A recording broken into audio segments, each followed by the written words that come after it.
Magandang araw! Ngayon ay tatalakayin natin ang mga uri at karaniwang kalamidad sa Pilipinas. Sa araling ito, may mga kasanayan at layunin.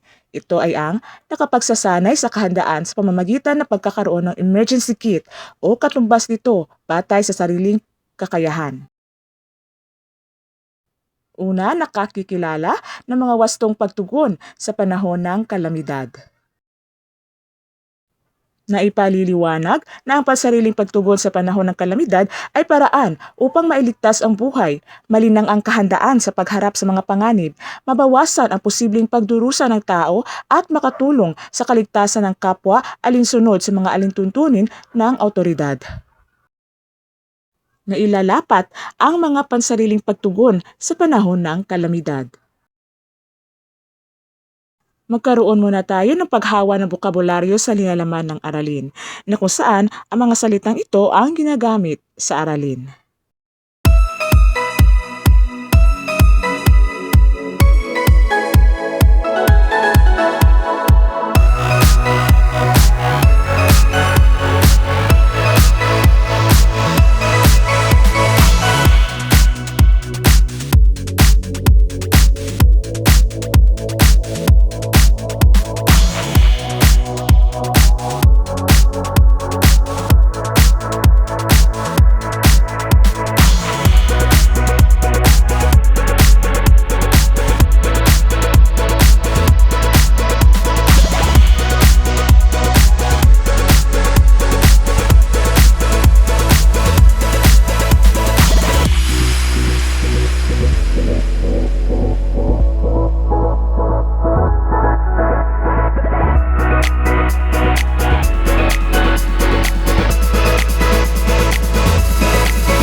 Uri at karaniwang kalamidad sa Pilipinas.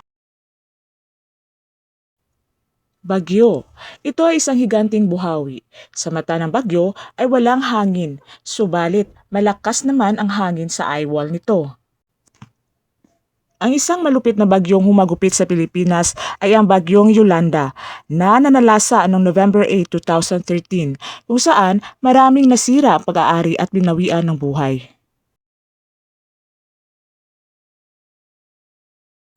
Mga public storm warnings sa Pilipinas. Ang signal number sa isang lugar ay nakabatay sa tindi, laki ng sirkulasyon, direksyon at bilis ng isang bagyo sa sandaling inilabas ang isang public storm warning signal. Nakabatay rin sa mga ito ang pagbabago ng public storm warning signal ng isang lugar.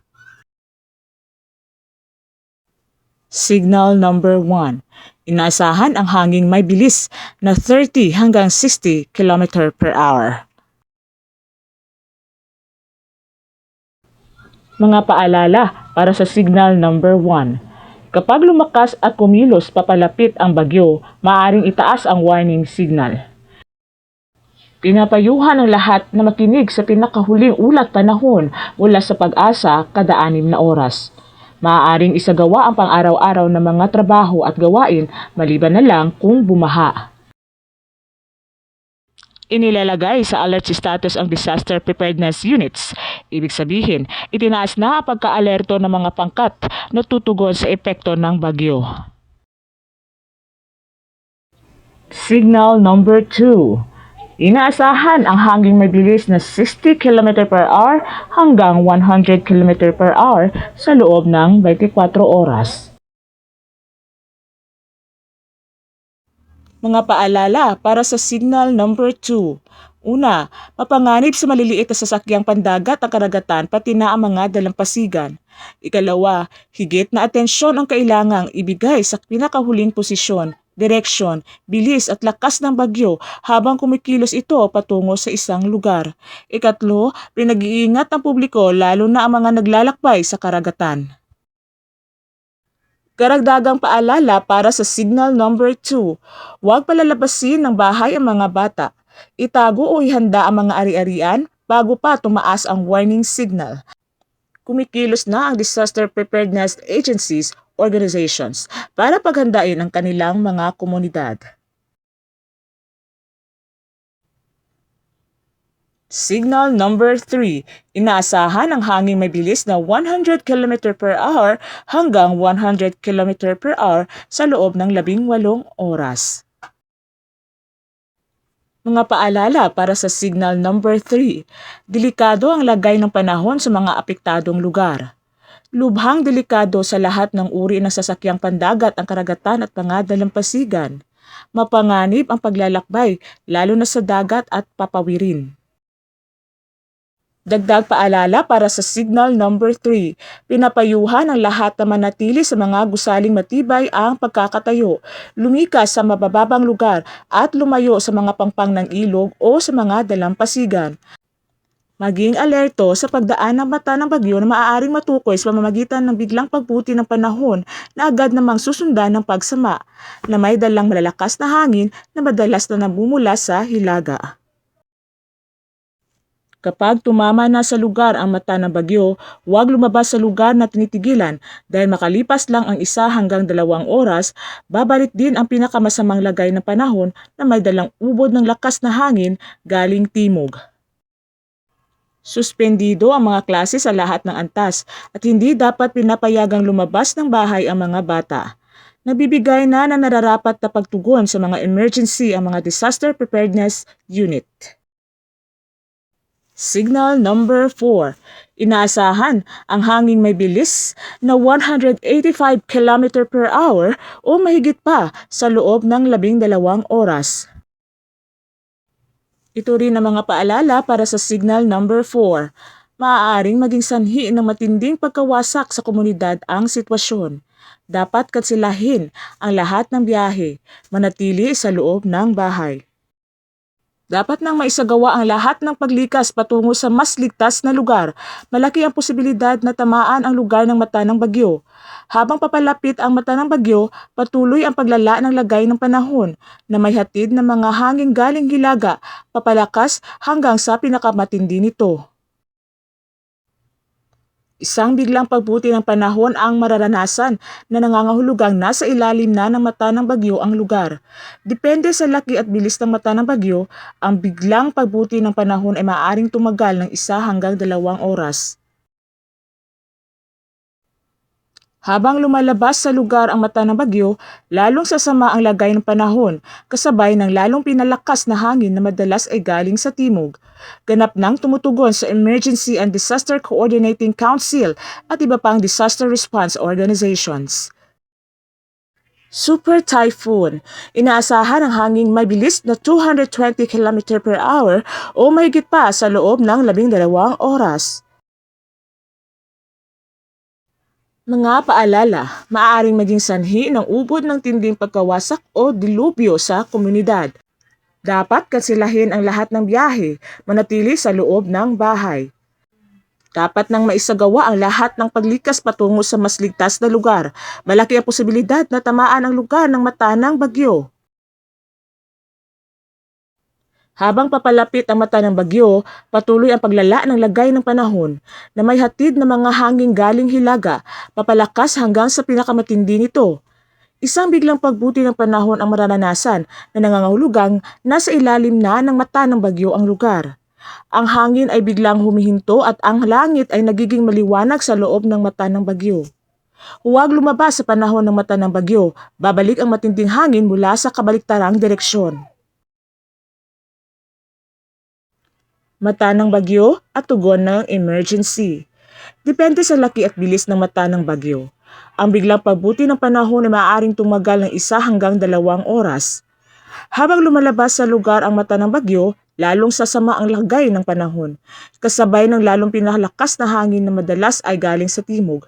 Ganap nang tumutugon sa emergency ang disaster coordinating councils at iba pang disaster response organizations. Otomatikong kanselasyon batay sa signal number ng bagyo. Alamin ang tamang antas ng suspensyon para sa bawat signal. Signal number 1, walang pasok sa kindergarten. Signal number 2, walang pasok sa kindergarten, elementary, junior high school at senior high school. Signal number 3, walang pasok sa lahat ng antas, kindergarten, elementarya, junior high school, senior high school, kolehiyo at graduate school. Magkaiba ang storm surge at storm tide. Ang storm surge o daluyong ay ang hindi pangkaraniwan o abnormal na pagtaas ng tubig dagat na kaugnay ng low pressure weather system gaya ng mga tropical cyclone or malalakas na extratropical cyclone. Sa storm tide, ang water level ng dagat ay tumataas dahil sa kombinasyon ng storm surge at astronomical tide. Matinding pagbaha sa coastal areas at baybayin, nakakaapekto rin sa mga karatig na puok. Pinakamapanganib kung sabay sa normal high tide. Baha, ito ang pagtaas ng tubig ng higit sa kapasidad ng ilog at ibang daluyan ng tubig. Bunga ng pag-apaw nito sa lupa o sa mga lugar na hindi karaniwang inaabot nito. Flash flood. Ito ay ang rumaragasang agos ng tubig na may kasamang banlik, putik, bato, kahoy at iba pa. Lindol. Ito ang biglaan at mabilis na pagyanig o paggalaw ng fault sa ibabaw ng daigdig o earth crust. Maaring ang lindol ay volcanic o paglindol na ang sani ay ang pagsabog ng bulkan. Maari ding tectonic ang isang lindol kapag may nagaganap na pag-uga o paggalaw sa ilalim ng daigdig. Landslide. Landslide o pagguho ng lupa. Ito ay ang pagbagsak ng lupa, putik o malalaking bato dahil sa pagiging mabuhay ng burol o bundok. Tsunami. Ito ay malalaking alon na nabubuo sa ilalim ng dagat sanhi ng iba't ibang natural na pangyayari. Ang tsunami ay maaaring maging napakalakas at mapanganib sa mga coastal areas. Mga sanhi ng tsunami, paglindol sa ilalim ng dagat, pagsabog ng bulkan, pagguho ng lupa sa ilalim ng dagat, malaking pagtama ng maliliit na bulalakaw, pagsubok ng mga kagamitang nuklear o atomiko sa karagatan. Pagsabog ng bulkan. Ito ay isang mapanganib na kalamidad na dulot ng pagpapakawala ng lava mula sa bunganga ng bulkan. Buhawi. Ito ay tinatawag ding alimpuyo, tornado o ipo-ipo. Ito ay isang marahas, mapanganib at umiikot sa kolumna ng hangin na dumarapo o sumasayad sa lupa. Mas malaking pinsala kapag walang sapat na kahandaan, maaring magresulta ito sa mas malaking pinsala sa buhay at ari-arian na maaaring magdulot ng mas mataas na bilang ng mga nasaktan o namatay, pati na rin sa pagkasira ng mga tahanan at infrastruktura. Pagkawala ng buhay at kabuhayan.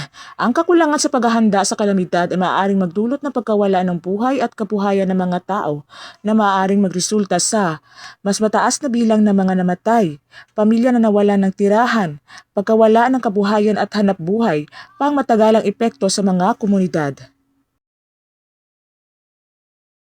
Pagtaas ng kahirapan, ang kalamidad ay maaaring magdulot ng malawakang pinsala sa ekonomiya na maaaring magresulta sa malaking gastos ng pamahalaan, sa rehabilitasyon at pagtugon sa mga pangangailangan ng mga apektadong komunidad. Paglala ng sakit at karamdaman. Ang hindi pagiging handa sa kalamidad ay maaaring magresulta sa pagtaas ng sakit at karamdaman, lalo na kung walang sapat na plano at hakbang sa kalusugan sa panahon ng kalamidad. Kumakalat ang mga sakit dahil sa kontaminadong tubig at pagkain. Nagsiksikan sa mga evacuation center ang mga pasyente. Kulang ang gamot at medikal na suporta. Mataas ang panganib ng impeksyon at epidemya.